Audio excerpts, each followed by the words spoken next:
एक बड़ी खबर आपको बता दें मैहर से, जहां बीजेपी विधायक नारायण त्रिपाठी ने एक बड़ा ऐलान किया है। दरअसल नारायण त्रिपाठी ने नई पार्टी बनाने की चेतावनी दी है। बिंद के 30 सीट पर चुनाव लड़ने का ऐलान भी कर दिया है। उन्होंने कहा कि 15 मई तक पार्टी का रजिस्ट्रेशन करा लिया जाएगा और अपने दल से चुनाव लड़ने की बात भी कही है। कार्यकर्ताओं को संबोधित करते हुए ये ऐलान किया है। साथ ही उन्होंने कहा कि बागेश्वर महाराज की कथा भी करवाएंगे। तो मैहर से बड़ी खबर आपको बता दें, जहां विधायक नारायण त्रिपाठी ने एक नई पार्टी बनाने का ऐलान किया है। 15 मई तक उन्होंने पार्टी के रजिस्ट्रेशन कराने की बात भी कही है और उन्होंने साफ तौर पर कहा है कि वो अपने ही दल से चुनाव लड़ेंगे, साथ ही बागेश्वर महाराज की कथा भी कराएंगे। तो बिंद की 30 सीटों पर चुनाव लड़ने का ऐलान किया है। बीजेपी विधायक हैं नारायण त्रिपाठी, जिन्होंने नई पार्टी बनाने की चेतावनी दी है। जो हमारा लक्ष्य है कि मध्य प्रदेश का पुनर्निर्माण कराएंगे और ये अभियान बहुत जल्दी 2 तारीख से 2 मई से बाबा बागेश्वर धाम महाराज की कथा चालू होगी। इसके बाद ये अभियान जिस तरह पहले हमारा चालू था, अब बिंद की पार्टी का रजिस्ट्रेशन लगभग पूर्ण हो चुका है। बिंद के लोग चुनाव लड़ेंगे, अपने दल से चुनाव लड़ेंगे और पार्टी बनाकर आप लोग के बीच में आएंगे। आप लोग आशीर्वाद दीजिए। तो मैहर बीजेपी विधायक नारायण त्रिपाठी ने नई चेतावनी दी है। उन्होंने नई पार्टी बनाने की चेतावनी दी। उन्होंने कहा कि बिंद की 30 सीटों पर चुनाव लड़ेंगे। तो 15 मई तक पार्टी का रजिस्ट्रेशन कराने का उन्होंने दावा भी किया है। साथ ही उन्होंने कहा है कि अपने ही दल से चुनाव लड़ेंगे। और बीजेपी विधायक नारायण त्रिपाठी का ये बड़ा ऐलान है। अब इसके बाद से क्या कुछ प्रतिक्रियाएं निकलकर सामने आती हैं, ये देखना बड़ा दिलचस्प होगा।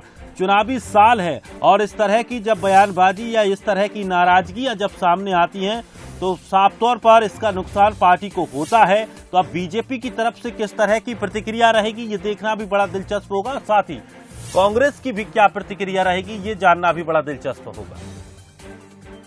और इस खबर पर अधिक जानकारी के लिए हमारे एग्जीक्यूटिव एडिटर मनोज सैनी हमारे साथ जुड़ गए हैं। मनोज जी, बीजेपी विधायक नारायण त्रिपाठी ने बड़ा ऐलान किया है। उन्होंने कहा है कि वो अपनी नई पार्टी बनाएंगे और 30 सीटों पर चुनाव लड़ेंगे। किस तरह से देखते हैं इसे?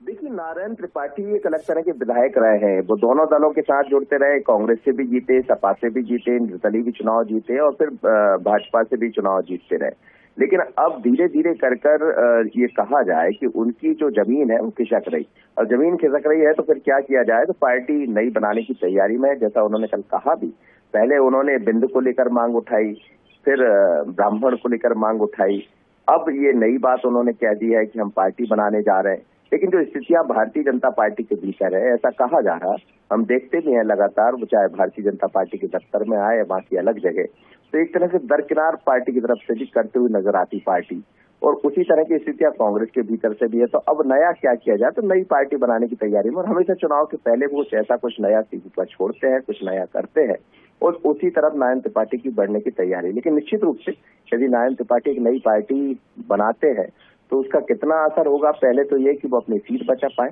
और यदि सीट बचा पाते हैं तो फिर बाकी सीटों पर उनका ध्यान देना होगा। लेकिन बहुत ज्यादा असर होगा इसका लगता नहीं है। पर इस बार ऐसा चुनाव दिखाई देता है जिसमें कई लोग अपनी अपनी पार्टी बनाने की तैयारी में। कल हमने देखा देव मुरारी बापू दावा कर रहे थे कि वो पार्टी बनाने वाले हैं।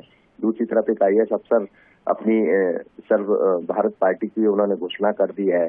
आप पार्टी मैदान में है। ऐसे में नारायण त्रिपाठी कितना असर छोड़ेंगे, क्योंकि सबसे प्रायोरिटी तो उनके लिए शायद यही होगी कि पहले वो अपनी जमीन मजबूत कर पाए। लगातार जिस तरह की स्थितियां, जिस तरह की बातें उनकी तरफ से आती है, तो अब उसको बहुत ज्यादा दोनों पार्टियां, ना कांग्रेस सीरियस ले रही है ना बीजेपी, पर अब वो खुद अपने आप में कितना सीरियस है देखना होगा। चलिए, शुक्रिया हमारे साथ जुड़ने के लिए मनोज जी। तो साफ तौर पर नारायण त्रिपाठी ने ऐलान किया है कि वो अपनी नई पार्टी बनाएंगे, साथ ही बिंद की 30 सीटों पर चुनाव भी लड़ेंगे। अब इस ऐलान के बाद क्या कुछ स्थितियां बनती हैं और आने वाले समय में और कितना कुछ बदलाव देखने को मिलेगा, क्योंकि चुनावी साल है और इस तरह की जो प्रतिक्रियाएं हैं, इस तरह की जो खबरें हैं, वो लगातार सामने भी आती रहेंगी।